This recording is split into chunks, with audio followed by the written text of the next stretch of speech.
Good afternoon, Stephen from Alcohol Free Lifestyle. I'm going to answer a question I've been asked many times, and as you all know, I'm not a doctor, but I've got some practical experience of this subject. And the question is, how long does it take your liver to repair after you quit alcohol? Well, it's a bit like saying, how long's a piece of string, really? It depends on many factors: what you've been drinking, how long you've been drinking for, whether you're male or female, whether you've smoked, your general health, your health when you're younger, a lot of these factors. But basically, if you're worried about your liver, then see a doctor. That's the first thing to do. And I was seriously ill with issues regarding alcohol, and it probably took me about 1.5 to 2 years to get my liver function back to normal and actually pretty good.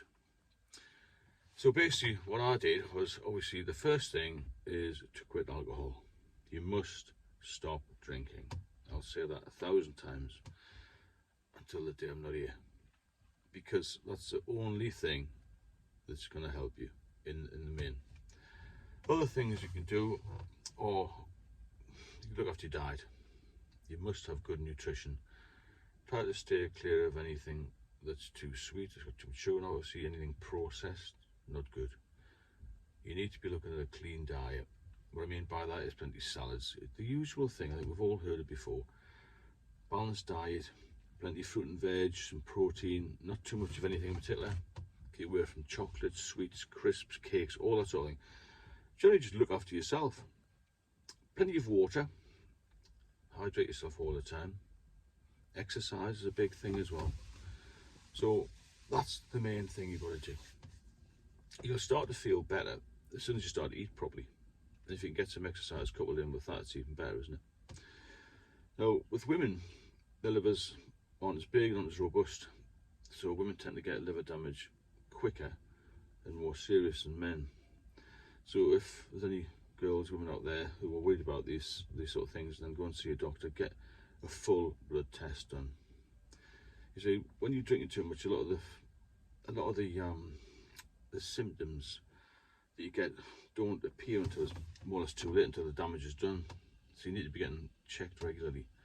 As I mentioned before, I used to get well-man checks, but they obviously didn't check everything, well, because I ended up in a mess. So you've got to push your doctors, make sure they check everything, make sure you cut out the alcohol. It will take a bit of time for it to repair, but it's one of the only organs, if that's the only organ that will repair. If you've just got fatty liver disease, early stages of damage, then that will generally repair pretty quickly. Then you move on to fibrosis and then cirrhosis. That's slightly different, where the damage is more permanent. But even with cirrhosis, then that can be managed as long as you keep your diet good, look after yourself, you haven't smoked, that sort of thing. Basically just look after yourself and behave yourself. That's one of the major things you've got to do. Just keep away from the drink. Have for yourself a little bit of water instead of a drink. I don't drink any sugary drinks. I don't drink anything like Coke or Fanta or any of these sort of things, because you don't know what's in them.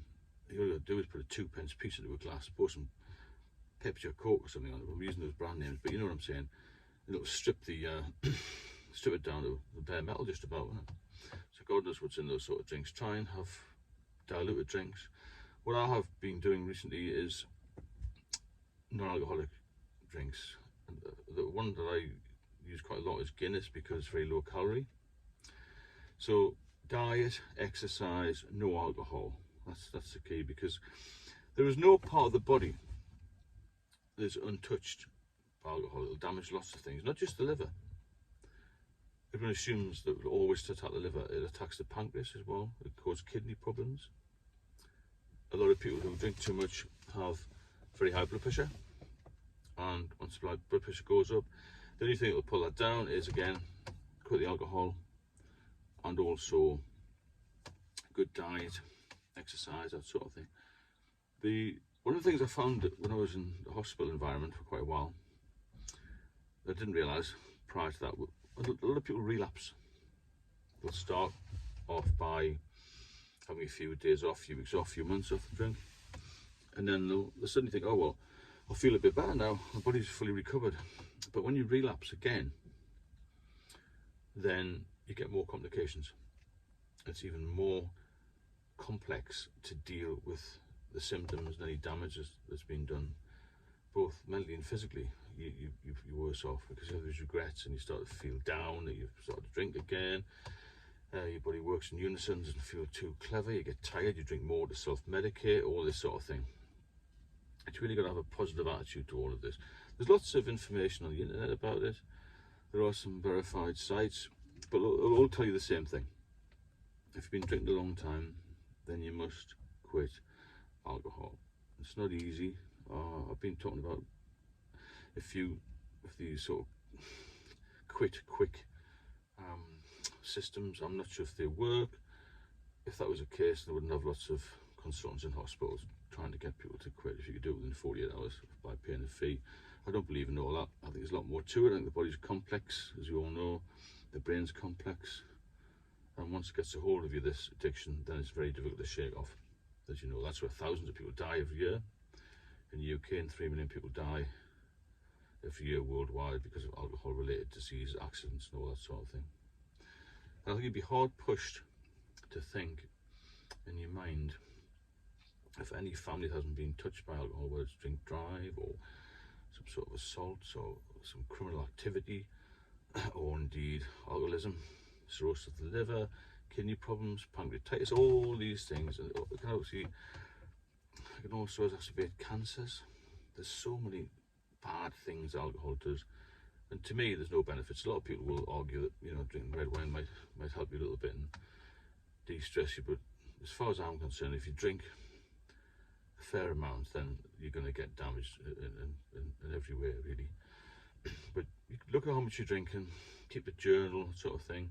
As I say, see a doctor, that's the main thing, and get some tests and insist on something being done, because the doctor's very busy and life's very busy nowadays, isn't it? But you've got to look after yourself.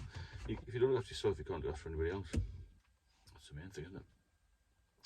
But I think it's so socially acceptable now that people feel pressurised into having a drink, and it's everywhere, isn't it? And when you stop, even today, you're still looked upon as a little bit of an outsider. Oh, you don't drink, you're going to be a bit boring, you have a quiet night, you're going to be boring. Well, actually, you come out the other side much better. You'll have money in your pocket the next day, you'll feel better. You won't have any hangovers, any regrets, hopefully you won't make any mistakes.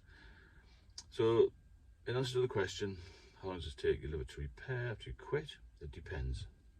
The quicker you do what I've said, you drink more water, you exercise, you keep off the alcohol, you start to eat fresh fruit, vegetables, salads, fish, if you can get a decent fish.